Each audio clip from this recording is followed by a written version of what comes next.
Assalamualaikum warahmatullahi wabarakatuh. Pada pagi hari ini kita akan belajar IPS pada KD 3.1 menelaah perubahan keruangan dan interaksi antar ruang di Indonesia dan negara-negara ASEAN yang diakibatkan oleh faktor alam dan manusia, teknologi, ekonomi, pemanfaatan lahan, politik, dan pengaruhnya terhadap keberlangsungan kehidupan ekonomi, sosial budaya, dan politik. Kita akan belajar pada bab 1, yaitu interaksi keruangan dalam kehidupan di negara ASEAN. Pada subbab kondisi fisik wilayah Asia Tenggara. Tujuan pembelajaran pada pagi hari ini, yang pertama, peserta didik dapat menjelaskan letak astronomis negara ASEAN. 2. Peserta didik dapat menjelaskan letak geografis negara ASEAN. 3. Peserta didik dapat menjelaskan letak geologis negara ASEAN. 4. Peserta didik dapat menjelaskan iklim negara ASEAN. Yang kelima, peserta didik dapat menjelaskan sumber daya alam di ASEAN. Kondisi fisik wilayah Asia Tenggara. Di sini kita tampilkan peta dari kawasan Asia Tenggara dengan posisi letak geografis Asia Tenggara. ASEAN berasal dari kata Association of Southeast Asia Nations. ASEAN berdiri pada tanggal 8 Agustus 1967 di Bangkok, Thailand. ASEAN beranggotakan negara-negara yang berada di kawasan Asia Tenggara. ASEAN didirikan oleh 5 negara ASEAN, yaitu 1. Indonesia yang diwakili oleh Adam Malik. 2. Malaysia diwakili oleh Tun Abdul Razak. 3. Filipina diwakili oleh Narcisco Ramos. 4. Singapura diwakili oleh S. Rajaratnam. Yang kelima, Thailand yang diwakili oleh Tanat Koman. Letak astronomis ASEAN. Letak astronomis yaitu letak dilihat dari garis lintang dan garis bujur. ASEAN ada pada garis 29 derajat lintang utara sampai 11 derajat lintang selatan dan 92 derajat bujur timur sampai 141 derajat bujur timur. Letak geografis. Letak geografis yaitu letak suatu kawasan dilihat dari permukaan bumi yang sebenarnya atau kawasan sebenarnya. Letak geografis ASEAN di antara benua Australia dan daratan utara serta di antara Samudra Hindia dan Samudra Pasifik.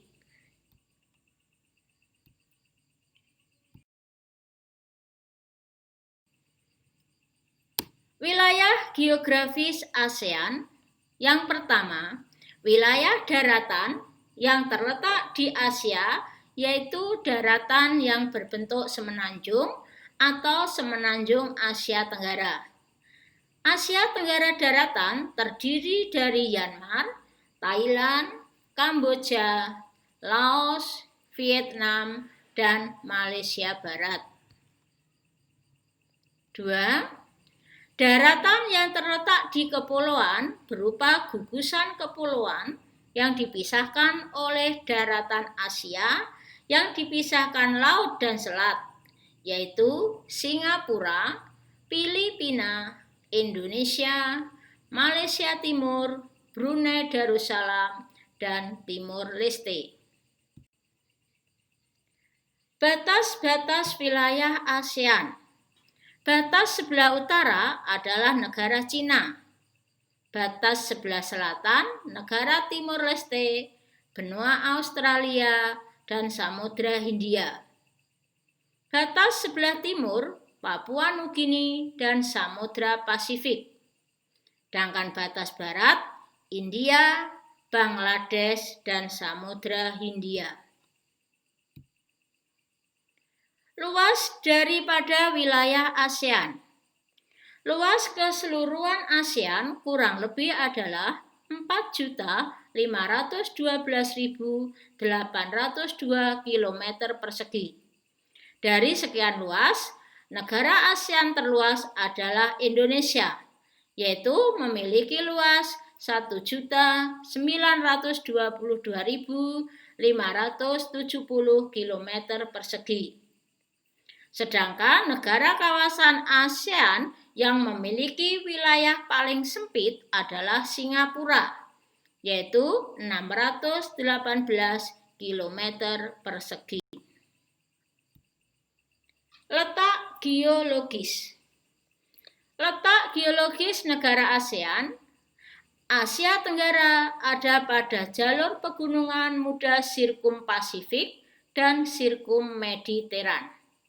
Sehingga kawasan Asia Tenggara cukup labil dan sering terjadi bencana alam tektonisme dan vulkanisme. Jalur pegunungan Sirkum Pasifik membentang dari perairan Pasifik di sebelah utara yang membentuk rangkaian pegunungan di Kepulauan Filipina menuju Indonesia melalui Pulau Kalimantan Timur dan berakhir di perairan Banda. Sedangkan jalur pegunungan Sirkum Mediteran membentang dari Eropa Selatan yang membentuk jalur pegunungan Arakan Myanmar, Kepulauan Andaman, jalur Bukit Barisan di barat Pulau Sumatera, bagian selatan Pulau Jawa, Nusa Tenggara, dan berakhir di perairan Banda. Jadi, jalur pegunungan Sirkum Pasifik dan Sirkum Mediteran bertemu di perairan Banda. Dampak positif dari letak geologis ASEAN yaitu tanah di kawasan ASEAN sangat subur, sehingga dapat mendukung perekonomian kawasan Asia Tenggara, sehingga kebanyakan negara ASEAN adalah negara agraris. Dampak negatifnya, letak geologis ASEAN sering terjadi bencana alam seperti gempa bumi. Ciri-ciri yang dimiliki oleh negara ASEAN. 1. Kompak, artinya berbentuk hampir setengah lingkaran. Ini bisa kita lihat pada negara Kamboja. 2. Fragmented, yaitu berbentuk kepulauan yang terpisah-pisah. Bisa kita lihat pada negara Indonesia. 3. Elongated, yaitu berbentuk memanjang. Bisa kita lihat pada negara Vietnam. 4. Protruded, yaitu bentuk lebih kompleks dan beragam seperti tangan memanjang. Bisa kita lihat pada negara Thailand dan Myanmar. Iklim. Wilayah ASEAN memiliki iklim yaitu zona iklim tropis. Hanya ada sebagian wilayah ASEAN yaitu Myanmar yang memiliki iklim subtropis. Dengan iklim tropis menyebabkan ASEAN mengalami pergerakan angin muson yang bergerak berganti arah setiap 6 bulan sekali. Hal ini menyebabkan terjadinya musim kemarau 6 bulan dan musim penghujan 6 bulan. Kondisi ini menyebabkan kawasan Asia Tenggara sangat variatif, yaitu meliputi pegunungan, dataran tinggi, dataran rendah, dan basin. Fauna yang ada di kawasan Asia Tenggara. Fauna di Asia Tenggara, persebaran fauna ini dibedakan menjadi 3 zona, yaitu 1. Zona Asiatis. Ada di benua Asia, Myanmar, Kamboja, Laos, Thailand, Vietnam, Singapura, Brunei Darussalam, dan Indonesia bagian barat. 2. Zona peralihan terdapat di Indonesia Tengah dan Filipina. 3. Zona Australis terdapat di Indonesia Timur dan Timor Leste. Perpindahan zona tersebut dipisahkan oleh garis khayal. Zona Asia dengan zona peralihan dipisahkan oleh garis yang dikenal dengan nama garis Walance. Sedangkan zona peralihan dengan zona Australis dipisahkan oleh garis yang dikenal dengan nama garis Weber. Inilah peta persebaran fauna di kawasan ASEAN. Di sini terdapat garis pemisah, yaitu garis Wallan di sebelah barat dan garis Weber di sebelah timur. Demikianlah pembelajaran pada pagi hari ini. Semoga bermanfaat pada kalian semua. Saya akhiri sekian dulu. Wassalamualaikum warahmatullahi wabarakatuh.